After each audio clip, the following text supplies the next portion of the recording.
나는 전능하신 아버지 하나님, 천지의 창조주를 믿습니다. 나는 그의 유일하신 아들, 우리 주 예수 그리스도를 믿습니다.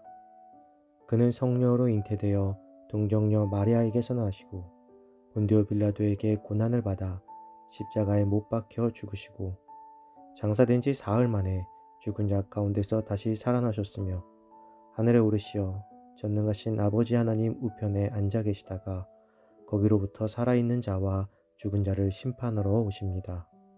나는 성령을 믿으며 거룩한 공교회와 성도의 교제와 죄를 용서받는 것과 몸의 부활과 영생을 믿습니다. 아멘.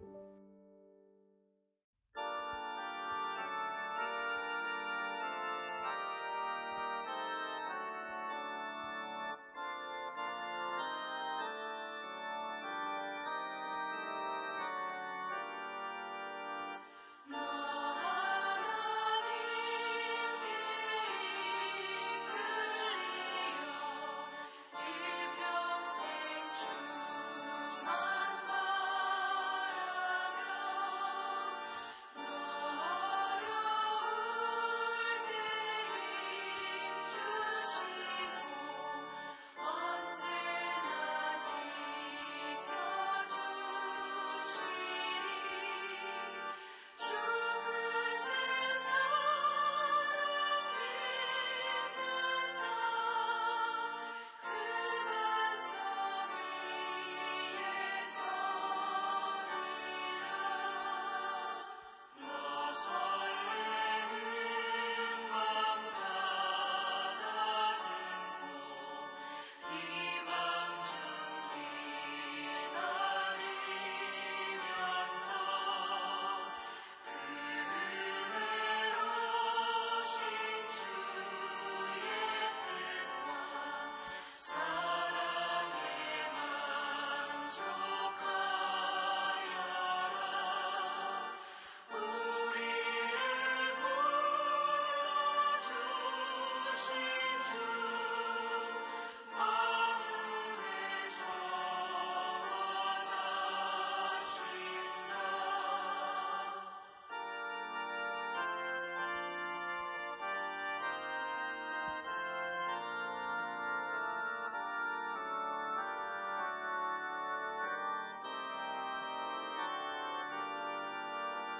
주 찬양하고 기도하며 내 몸 눈 힘써 다하라 주 약속하신 모든 은혜 내게서 이루어지리라 상대 모르지 않은 자 주께서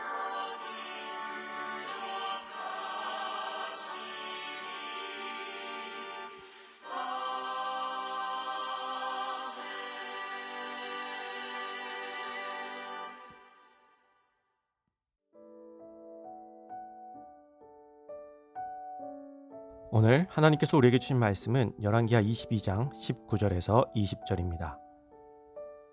내가 이곳과 그 주민에게 대하여 빈터가 되고 저주가 되리라 한 말을 내가 듣고 마음이 부드러워져서 여호와 앞 곧 내 앞에서 겸비하여 옷을 찢고 통곡하였으므로 나도 내 말을 들었노라. 여호와가 말하였느니라. 그러므로 보라, 내가 너로 너의 조상들에게 돌아가서 평안히 묘실로 들어가게 하리니 내가 이곳에 내리는 모든 재앙을 내 눈이 보지 못하리라 하셨느니라 하니 사자들이 왕에게 보고하니라. 아멘. 영원한 생명이라는 제목으로 오늘 말씀 나누겠습니다. 유다 왕국의 심판에 대한 경고를 알게 된 요시야 왕은 철저한 회개 후에 그 마음이 담담해졌습니다.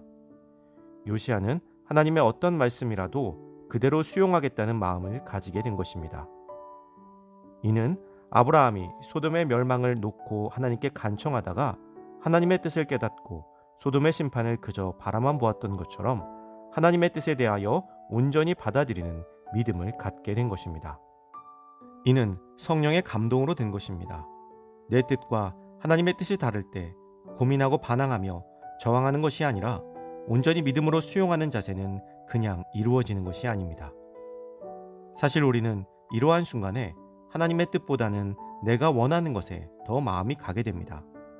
그래서 어떻게 해서든 하나님의 뜻을 꺾어 내가 원하는 것을 얻고자 하곤 합니다. 그러나 결코 기도로 하나님의 뜻을 바꿀 수는 없습니다. 요시야 왕은 이것을 깨달은 것입니다. 또한 요시야는 왕이라는 가장 높은 자리에 있었지만 하나님 앞에 한없이 겸손한 자의 모습을 보여주고 있습니다.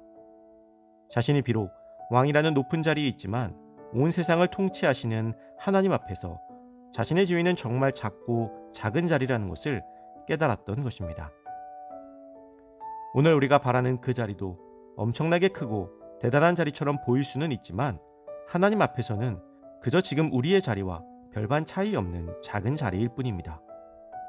그렇게 우리는 그저 겸손하게 지금 내가 있는 그 자리에서 하나님께 순종하는 자세로 살아가는 훈련이 필요한 것입니다. 요시야의 이런 자세들은 하나님의 심판 앞에서 그를 피할 수 있게 해주었습니다. 하나님의 은총을 입은 것이죠. 그래서 성경은 그에 대해서 평안히 조상의 묘실로 들어가게 될 것이며 이 땅에 내리는 모든 재앙을 눈으로 보지 못할 것이라고 말하고 있습니다. 죄가 가득한 세상 가운데 요시야 왕은 겸손한 믿음으로 하나님의 뜻에 순응함으로 오히려 그 심판을 벗어나는 축복을 누리게 된 것입니다. 우리의 삶도 오직 예수 그리스도를 믿으며 하나님 앞에 겸손한 믿음으로 나아가야 합니다. 이렇게 날마다 자신을 돌아보며 회개의 삶을 살아갈 때 하나님의 뜻에 온전히 순종하는 삶이 될 수 있으며 요시야와 같은 축복을 누릴 수 있게 될 것입니다. 사랑하는 성도 여러분, 오늘 우리에게 주시는 하나님의 말씀을 온전히 받아들이고 겸손히 순종함으로 하나님께서 허락하시는 영원한 생명을 누리는 우리가 되기를 주님의 이름으로 축복합니다.